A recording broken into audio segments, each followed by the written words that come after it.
दादा हो. जाहिरातीत दाखवलं जातं का बाबासाहेबांचा अमुक खंड वाचा चांगला आहे, फुलेंचं हे पुस्तक वाचा, शाहू महाराजांचा हा विचार वाचा, हा संविधानाचं हे कलम वाचा, अमुक एक पुस्तक तुमच्या करिअरसाठी चांगलं आहे, हा तुमच्या करिअरचा कोर्स करा. येते जाहिरात? नाही. नेटफ्लिक्स आणि अमेझॉनवर जाहिरात कशाची आहे? जंगली रमी पे आओ ना महाराज. नेटफ्लिक्सवर जाहिरात कशाची आहे? अरे बोलो जुबा केसरी. नेटफ्लिक्सवर जाहिरात कशाची आहे? खूप जमेगा रंग जब मिल बैठेंगे 3 यार, आप मैं और बैक पाइपर. दादा हो, जाहिरात वाईट गोष्टींची असते. मोदी वाईट विचारांचे आहे. त्यांचा विचार जाती धर्मांना विभागणारा विचार आहे. त्यांनी जाती जातीच्या आणि धर्माच्या भिंती उभ्या केल्या. एकट्या फक्त आणि फक्त इथे तुम्ही एक जागा आम्हाला निवडून द्यावी, तुम्ही संजू भाऊला फक्त मत द्यावं, एवढ्यासाठी ही रिस्क नाहीये. एका खासदारकीच्या सीटसाठी ही रिस्क नाहीये राजे हो. हे नीट समजून घ्या की त्यांना माहिती होतं की निवडणुका लागणार आहेत. त्यांना माहिती होतं की महाराष्ट्रातले लोक त्यांना बेरोजगारीवर प्रश्न विचारतील, महाराष्ट्रातले लोक त्यांना महागाईवर प्रश्न विचारतील. मग त्यांनी आधीच नाटक सुरू केलं, हिंदू मुस्लिम दंगा फसाद सुरू केला. हा हिंदू तो मुस्लिम, हा हिंदू तो मुस्लिम. मग त्यांची ब्रिगेड सुरू झाली. नवनीत राणा असतील, नितेश राणे असतील, मोहित कंबोज असतील, ती ब्रिगेड बोलायला लागली. नाही त्या भाषा सुरू केल्या.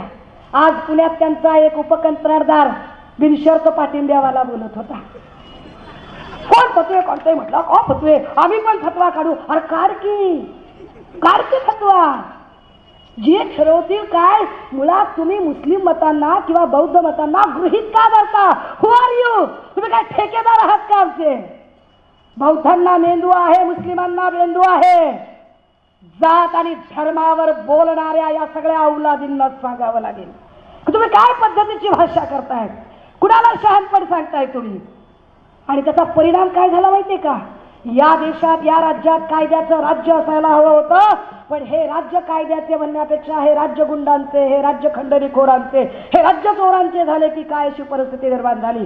काय पोलिसांचा धाक राहिला. अरे आपण आंदोलन केलं, एखादं गेलो आपण एखाद्या ऑफिसमध्ये, जरा काही झालं जास्तीचं आपण बोललो, नियमावर बोट ठेवलं की अधिकारी सांगतोय प्रशासकीय कामात दखलंदाजी केली, टाका 353. बरोबर आहे, लगेच आपल्यावर 353. विचार करा, नितेश राणेच्या सभेमध्ये तो चिथावणीखोर बोलतोय म्हणून पोलीस बंदोबस्ताला गेले, तर पोलिसांवर दडपण आणण्याचा प्रयत्न नितेश राणे करतो आणि सांगतो की काय करायचं ते करून घ्या रे, आपला बाप सागर बंगल्यावर बसलेला आहे. काय पद्धत आहे? आपला बाप सागर बंगल्यावर बसलेला आहे? अरे नारायण भाऊचा पत्ता कणकवलीचा आहे राजा. सागर बंगल्यावर देवेंद्र भाऊ राहतात. हे दडपण आणण्याचा प्रकार आहे, पोलिसांना घाबरवण्याचा प्रकार आहे, पोलिसांवरती एक दहशत निर्माण करण्याचा प्रयत्न आहे. मग दुसऱ्या वेळेला पोलिसांनी काय केलं? खरं तर हे सगळं चालू असताना पोलिसांनी 353 दाखल करणं अपेक्षित होतं, पण नाही दाखल झाली. प्रशासकीय कामकाजात अडथळा आणला जातोय.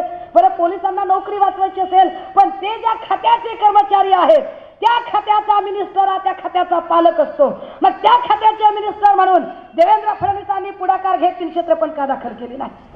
हिम्मत वाढली नितेश राणेची आणि पुन्हा तो म्हणाला दुसऱ्या सभेमध्ये, ओय पोलिस हो, काय माझा व्हिडिओ रेकॉर्ड करता? इथं बघा, ते आचारसंहितेचा कॅमेरा व्हिडिओ रेकॉर्ड करायला लागलाय. तुमच्या बॉडी लँग्वेजवरून कळतं रे डिपार्टमेंटचा कुठला आणि आचारसंहितेचा कुठला. ते मी म्हणलं ना, कायदा माझ्या बापाने लिहिलाय म्हणून. मग काय झालं? पोलिसांनी व्हिडिओ रेकॉर्ड करायला सुरुवात केली. काय म्हणतोय नितेश राणे? नितेश राणेने सांगायला सुरुवात केली, काय व्हिडिओ रेकॉर्ड करायचं ते करा रे, फार तर काय कराल, माझा व्हिडिओ रेकॉर्ड कराल आणि आपल्या बायकांना नेऊन दाखवाल. कोण तू? तुझा काय म्हणून व्हिडिओ रेकॉर्ड केला जाईल? तू कोण असा चिकना बाण करणार आहे की तुझा व्हिडिओ रेकॉर्ड करावा कुणी? सुरू झाला म्हणता संपते तुझा व्हिडिओ रेकॉर्ड करायचा होय? दहशत निर्माण करायचा प्रयत्न होता, पोलिसांच्या वर्दीचा अपमान करायचा प्रयत्न होता, या कायद्याचा अपमान करायचा प्रयत्न होता. पण यावरही देवेंद्र फडणवीसांनी चकार शब्द काढला नाही. राजे हो, म्हातारी मेल्याचे दुःख नसते, पण काळ सोकावतो. काळ सोकावला, पोलिसांचा धाक राहिला नाही. परिणामी कधी काही निर्जन रस्त्यावर अंधारात गुन्हे घडत असतील, एकमेकांना सुपाऱ्या दिल्या जात असतील, खुणं पाडली जात असतील, पण देवेंद्र फडणवीस राज्यात गृहमंत्री झाल्यापासून काय परिस्थिती झाली?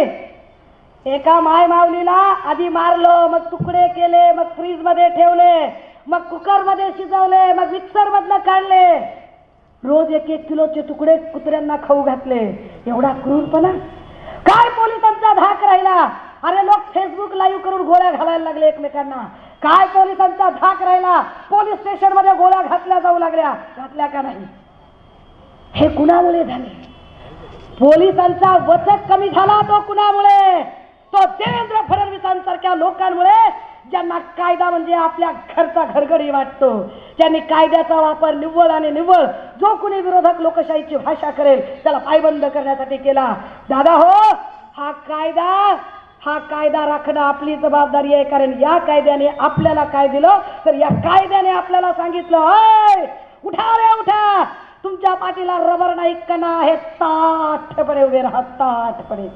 तो कायदा आम्हाला आता टिकवावा लागेल, जगवावा लागेल. म्हणून गरजेची आहे ही निवडणूक. का आम्ही म्हणतोय की ही निवडणूक गरजेची आहे?